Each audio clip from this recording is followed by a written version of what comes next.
Halo semua, kami dari kelompok 7 akan menjelaskan mengenai Building Information System dari chapter 13. Sebelumnya, berikut anggota dari kelompok kami. Halo teman-teman, di sini saya akan menjelaskan tentang System Development and Organizational Change. Jadi, teknologi informasi ini memiliki 4 tingkatan berbeda. Dari tiap tingkatan ini tentunya mempengaruhi perubahan pada tiap organisasi. Perubahannya dimulai dari perubahan yang berkembang hingga yang lebih jauh lagi. Dan 4 tingkatan ini yaitu otomatisasi, rasionalisasi, rekayasa ulang, dan juga pergeseran paradigma. Dari tiap-tiap tingkatan ini tentu memiliki keuntungan dan juga resiko yang berbeda. Dan yang pertama itu otomatisasi. Otomatisasi ini merupakan bentuk paling umum dari perubahan organisasi yang didukung TI, yaitu yang salah satunya itu sangat-sangat membantu karyawan dalam hal efisiensi dan keefektifan dan keefisiensi. Misalnya seperti menghitung gaji, melakukan penggajian dan daftar gaji, dan juga memberikan catatan kepada pelanggan dan juga lain sebagainya. Kedua itu rasionalisasi prosedur. Rasionalisasi prosedur ini merupakan pendampingan prosedur dan struktur yang menjadi yang menjadi rumit, yang awalnya menjadi rumit dan dipermudah lagi. Bentuk perubahan rasionalisasi ini merupakan bentuk perubahan yang lebih cepat dan mengikuti otomatisasi. Jadi dia ada di bawah otomatisasi. Rasionalisasi prosedur itu misalnya itu kayak SOP. Tingkatan yang ketiga itu merupakan rekayasa ulang. Nah, rekayasa ulang ini merupakan proses perubahan yang dimana proses bisnisnya disederhanakan atau didesain ulang dengan menggunakan teknologi informasi tentunya. Nah, perubahan-perubahan ini dilakukan jika proses bisnis ingin meningkatkan kecepatan, meningkatkan layanan, dan juga kualitas produk atau kualitas jasa. Dan rekayasa ulang ini juga tentunya untuk mengatur kinerja karyawan, mengurangi langkah-langkah yang tidak perlu dalam suatu proses bisnis. Lalu ke tingkatan yang keempat atau yang terakhir yang merupakan perubahan yang paling radikal dari empat perubahan tersebut, yaitu pergeseran paradigma. Pergeseran paradigma ini melibatkan pemikiran kembali sifat bisnis dan sifat organisasi tersebut. Pergeseran paradigma ini dan rekayasa teknis seringkali mengalami kegagalan karena perubahan organisasi secara ekstensif sangat sulit untuk mengaturnya. Nah, risiko tadi, salah satu risiko yang besar yang dialami pergeseran paradigma ini yaitu tidak tentunya mengalami kegagalan seperti keterangannya tadi. Nah, kita bisa lihat di gambar ini di mana kita bisa melihat risiko dan juga keuntungan yang lebih rendah dan juga lebih tinggi. Tentunya semakin rendah risiko dan maka semakin rendah juga keuntungan yang kita dapatkan. Keuntungan dan juga risiko yang paling rendah itu otomatisasi sampai tertinggi yaitu paradigma shift. Selanjutnya itu rancangan ulang proses bisnis. Untuk melakukan rancangan ulang proses bisnis ini kita harus melakukan manajemen proses bisnis dengan memakai alat-alat seperti metodologi untuk menganalisis, merancang, mengoptimalkan proses yang digunakan, dan juga mengelola desain ulang pada proses bisnis.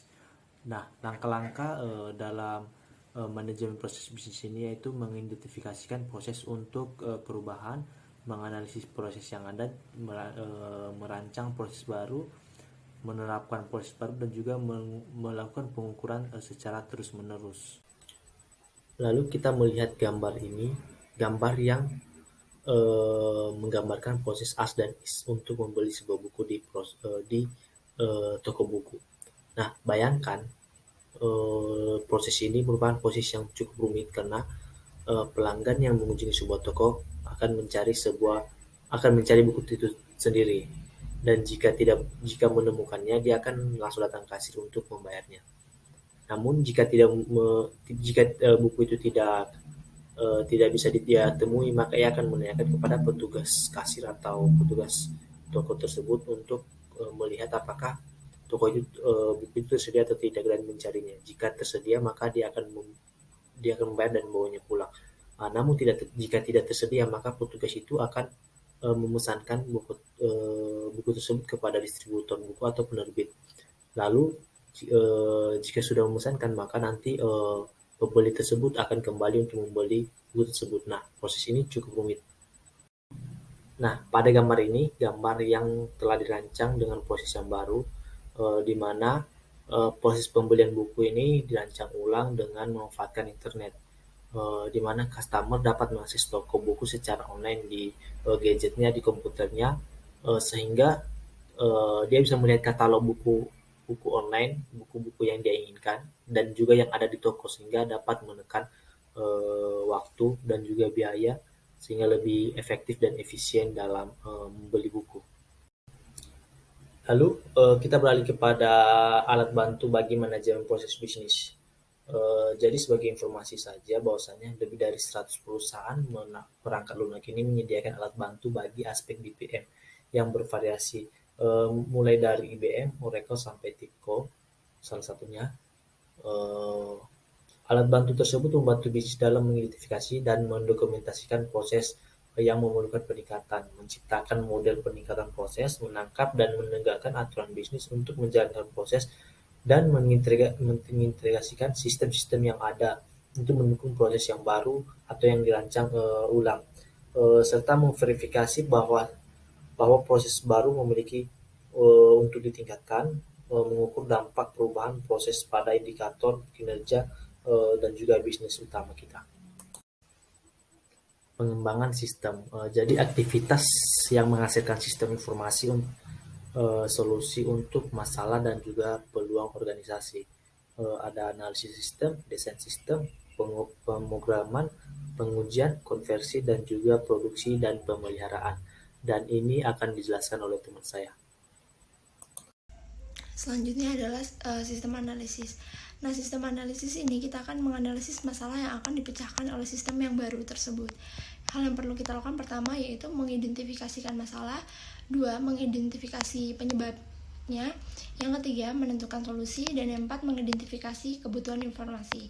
Nah, hal lain yang harus kita perhatikan juga yaitu kita harus melakukan studi kelayakan laporan, yang kedua proposal sistem persyaratan, yang ketiga informasi analisis persyaratan yang menjadi salah satu penyebab utama kegagalan dalam sistem dan biaya pengembangan sistem yang tinggi. Dalam sistem desain kita harus menjelaskan spesifikasi sistem yang akan memberikan fungsi dan diidentifikasi selama proses analisis. Nah, dalam sistem ini harus menangani semua komponen manajerial, organisasi, dan teknologi dari segala solusi. Nah, sistem ini mempunyai peran sebagai pengguna yaitu 1. Persyaratan informasi, pengguna mendorong pembangunan sistem. Yang kedua, pengguna harus memiliki kontrol yang cukup atas proses desain untuk memastikan sistem yang mencerminkan prioritas bisnis dan kebutuhan informasi mereka. Yang ketiga, keterlibatan pengguna yang tidak memadai dalam biaya desain adalah penyebab utama dalam kegagalan sistem ini. Berikut adalah proses spesifikasi sistem desain secara detail, mulai dari input, output, hingga processing. Selanjutnya yaitu kita harus menyelesaikan proses pengembangan sistem. Nah, yang pertama itu pemrograman. Spesifikasi sistem dari tahap desain diterjemahkan ke dalam kode program perangkat lunak. Yang selanjutnya yaitu pengujian. Di sini kita memastikan sistem menghasilkan hasil yang benar dalam pengujian unit, yaitu pengujian unit ini dilakukan untuk menguji setiap program dalam sistem secara terpisah. Nah, selanjutnya untuk pengujian sistem yaitu uji fungsi sistem secara keseluruhan, dan selanjutnya pengujian penerimaan yaitu memastikan sistem siap digunakan dalam pengaturan produksi rencana. Selanjutnya yaitu rencana tes, yaitu semua persiapan untuk serangkaian tes yang akan dilakukan. Yang selanjutnya kita harus menyelesaikan proses pengembangan sistem. Nah, di sini ada konversi, yaitu proses perubahan dari sistem lama ke sistem baru. Ada 4 strategi utama, yaitu pertama strategi paralel, yang kedua peralihan langsung, yang ketiga studi percontohan, yang keempat pendekatan bertahap. Nah, hal yang harus kita perhatikan juga, kita memerlukan pelatihan pengguna akhir.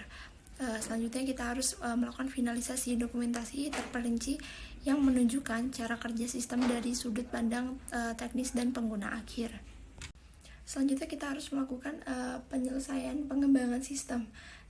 Di sini kita akan membahas tentang produksi dan pemeliharaan sistem yang akan ditinjau untuk menentukan apakah revisi diperlukan ataukah dapat mencakup dokumen audit pasca implementasi pemeliharaan dan perubahan pada perangkat keras, perangkat lunak, dokumentasi, atau prosedur pada sistem produksi. Nah, untuk itu kita dapat memperbaiki kesalahan, memenuhi persyaratan baru, atau meningkatkan efisiensi. Pemrosesan ini dapat dilakukan dalam 20% budgeting, pekerjaan darurat 20%, perubahan pada perangkat keras, perangkat lunak, data, pelaporan, 60% pekerjaan dapat meningkatkan pengguna, peningkatan dokumentasi, pengodaan ulang untuk efisiensi pemrosesan yang lebih besar lagi.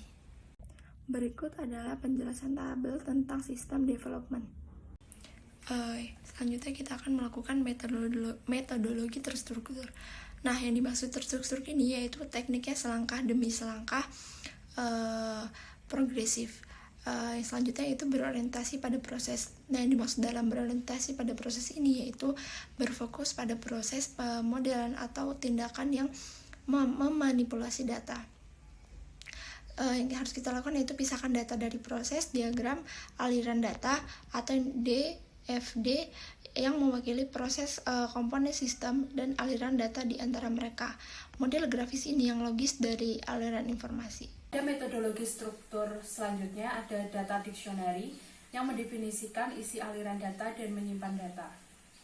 Lalu proses specification menjelaskan mengenai transformasi yang terjadi dalam diagram aliran data tingkat rendah. Terakhir ada struktur chart.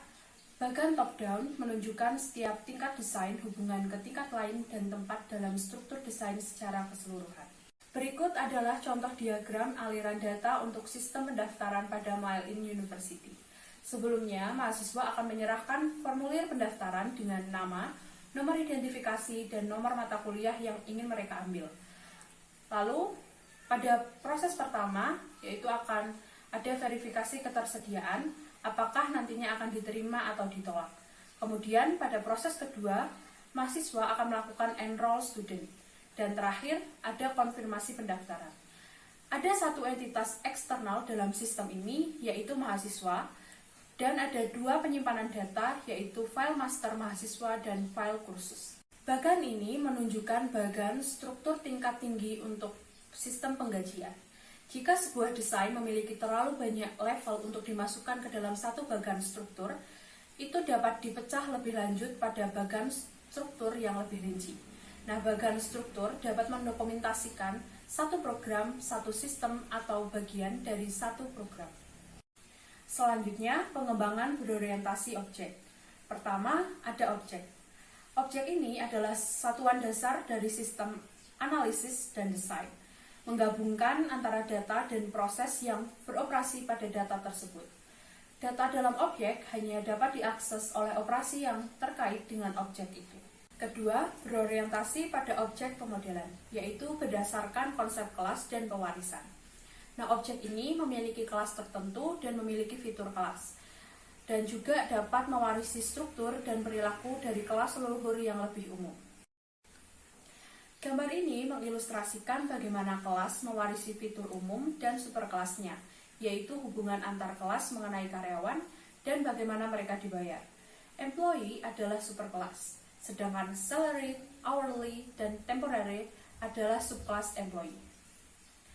Fitur yang dimiliki bersama oleh semua karyawan adalah ID, nama, alamat, tanggal dipekerjakan, posisi, dan gaji.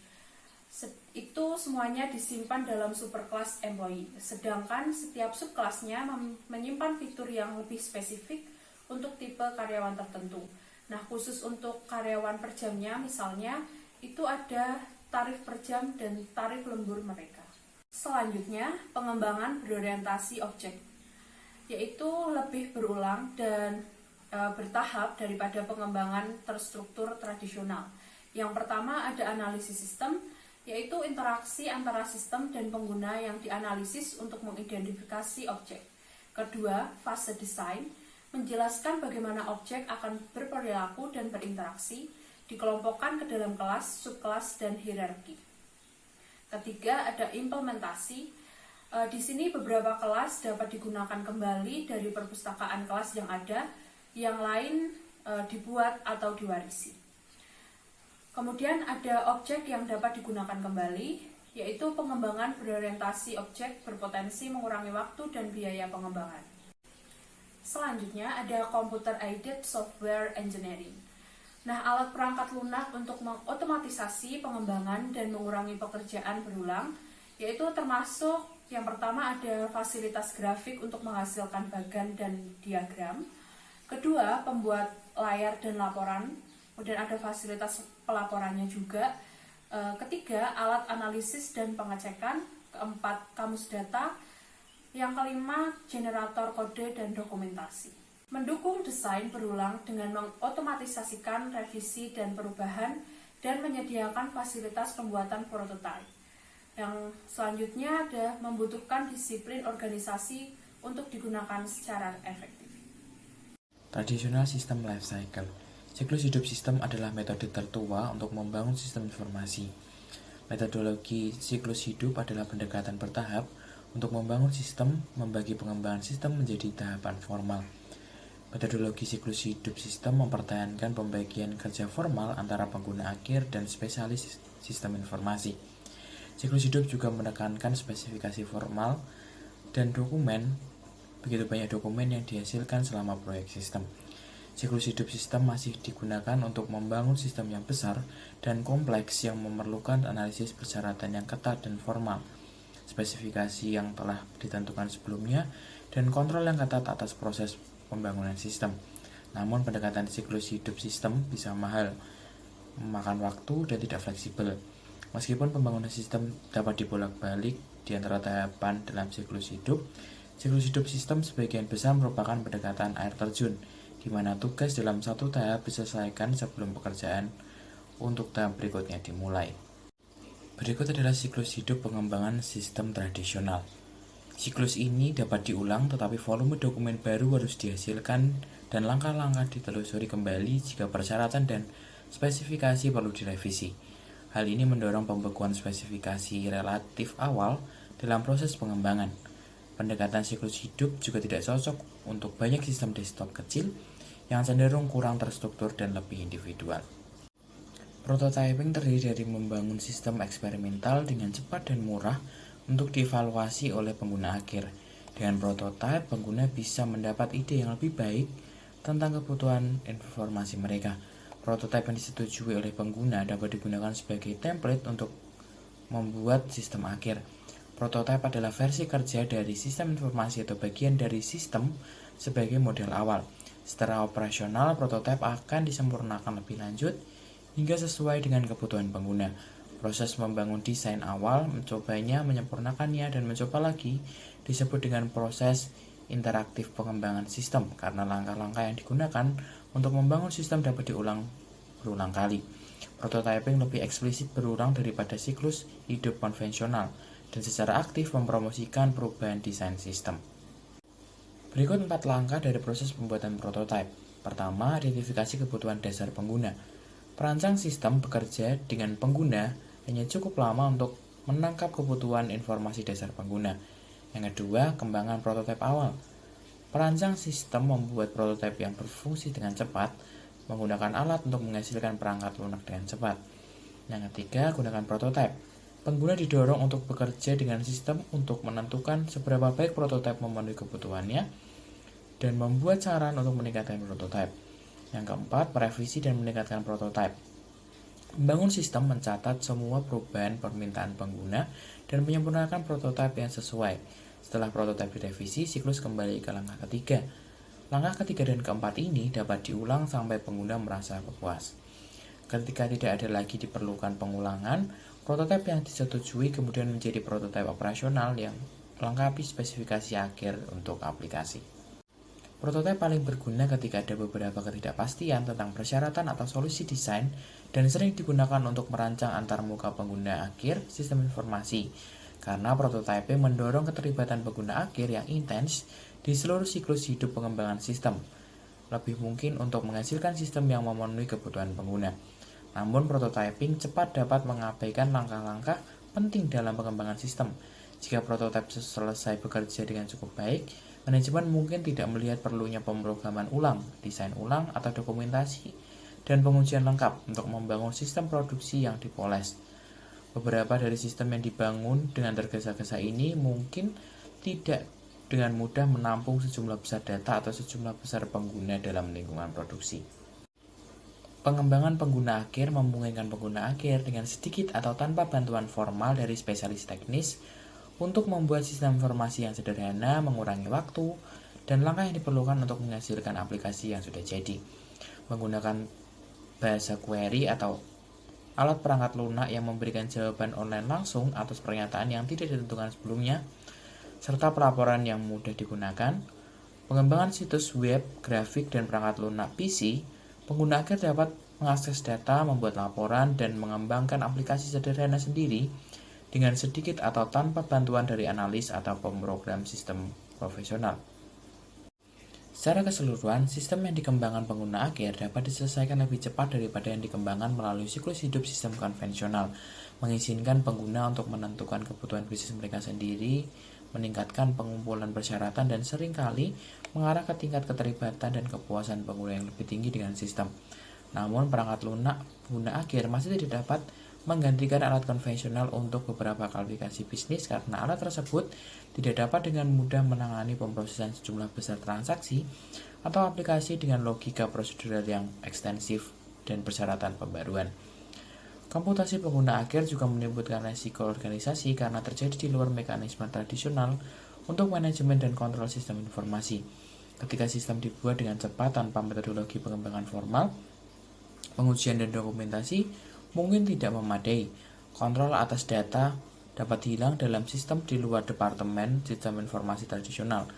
Untuk membantu organisasi memaksimalkan manfaat pengembangan aplikasi pengguna akhir, manajemen harus mengontrol pengembangan aplikasi pengguna akhir dengan meminta pembenaran biaya proyek sistem informasi pengguna akhir dan dengan menetapkan perangkat keras, perangkat lunak, dan standar kualitas untuk aplikasi yang dikembangkan pengguna.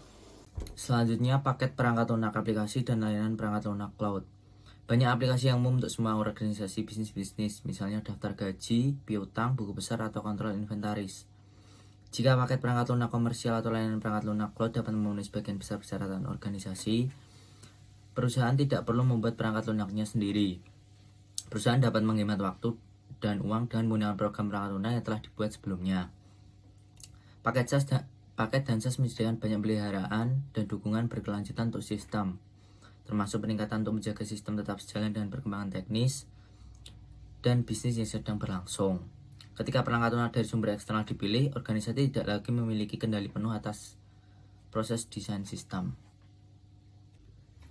Selanjutnya kita masuk ke dalam outsourcing. Yang pertama ada komputasi awan dan penyedia perangkat lunak sebagai layanan. Yang kami jelaskan di bab 5 adalah salah satu bentuk outsourcing. Perusahaan yang berlangganan menggunakan perangkat lunak dan perangkat keras komputer yang disediakan oleh layanan sebagai platform teknis untuk sistem mereka. Perusahaan dapat menyewa vendor eksternal untuk merancang dan membuat perangkat lunak untuk sistemnya. Tapi perusahaan tersebut akan mengoperasikan sistem tersebut pada komputernya sendiri. Vendor outsourcing mungkin domestik atau di negara lain. Pengalih domestik terutama didorong oleh fakta bahwa perusahaan alih daya memiliki keterampilan, sumber daya, dan aset yang tidak dimiliki klien mereka. Memasang sistem manajemen rantai pasokan baru di perusahaan yang sangat besar mungkin memerlukan tambahan 30 hingga 50 orang dengan keahlian khusus dalam perangkat lunak manajemen rantai pasokan yang dilisensikan dari vendor, daripada memperkerjakan karyawan baru permanen yang sebagian besar akan membutuhkan pelatihan ekstensif dalam perangkat lunak baru. Perusahaan umumnya tidak mengalihdayakan konsepsi, analisis sistem, dan desain sistem TI ke perusahaan lepas pantai. Tetapi seiring melakukan pemrograman, pengujian, pemeliharaan, dan operasi harian sistem TI dari luar. Banyak perusahaan meremehkan biaya untuk mengidentifikasi dan mengevaluasi vendor layanan teknologi informasi untuk transisi ke vendor baru, untuk meningkatkan metode pengembangan perangkat lunak internal agar sesuai dengan vendor outsourcing, dan untuk memantau vendor untuk memastikan mereka memenuhi kewajiban kontraktual mereka. Perusahaan mengalokasikan sumber daya untuk mendokumentasikan persyaratan, mengirimkan RFP, menangani biaya perjalanan, menegosiasikan kontrak, dan manajemen proyek. Yang pertama ada RAD, yaitu Rapid Application Development, mengacu pada proses menciptakan sistem yang dapat diterapkan dalam waktu yang sangat singkat dan beberapa fleksibilitas untuk beradaptasi sebagai proyek pengembang. Yang kedua ada JAD, Joint Application Design, digunakan untuk mempercepat pembuatan kebutuhan informasi dan untuk mengembangkan desain sistem awal. Yang ketiga ada pengembangan tangkas berfokus pada pengiriman cepat perangkat lunak yang berfungsi dengan memecah proyek sebesar menjadi serangkaian subproyek kecil yang diselesaikan dalam waktu singkat menggunakan literasi, umpan balik, berkelanjutan, dan keterlibatan pengguna terus-menerus. Yang terakhir ada DevOps, dibangun di atas prinsip-prinsip pengembangan tangkas sebagai strategi organisasi untuk menciptakan budaya dan lingkungan yang lebih lanjut, membersihkan praktik pengembangan yang cepat dan gesit. Component Based Development and Web Service. Untuk lebih mempercepat pembuatan perangkat lunak, kelompok objek telah dirakit untuk menyediakan komponen perangkat lunak untuk fungsi umum seperti antarmuka pengguna grafis atau kemampuan pemesanan online yang dapat digabungkan untuk membuat aplikasi bisnis skala besar dan layanan web sebagai komponen perangkat lunak yang dapat digabungkan secara longgar dan dapat digunakan kembali menggunakan Extensible Markup Language atau XML dan protokol serta standar terbuka lainnya yang memungkinkan satu aplikasi untuk berkomunikasi dengan yang lain. Layanan web dapat digunakan sebagai alat untuk membangun aplikasi sistem informasi baru atau menyempurnakan sistem yang sudah ada. Selanjutnya Mobile Application Development. Yang pertama ada web seluler. Web seluler adalah versi situs web biasa yang diperwujud dalam konten dan navigasi untuk memudahkan akses dan pencarian di layar seluler kecil. Yang kedua ada aplikasi web seluler. Aplikasi web seluler adalah aplikasi berkemampuan internet dengan fungsi khusus untuk perangkat seluler. Pengguna mengakses aplikasi web seluler melalui browser web perangkat seluler mereka. Yang ketiga ada aplikasi asli. Dipasang langsung di perangkat seluler. Aplikasi asli dapat terhubung ke internet untuk mengunduh dan mengunggah data, dan mereka juga dapat beroperasi pada data ini bahkan ketika tidak terhubung ke internet. Desain yang responsif memungkinkan sistem web untuk mengubah tata letak secara otomatis sesuai dengan resolusi layar pengunjung baik di desktop, laptop, tablet, ataupun smartphone.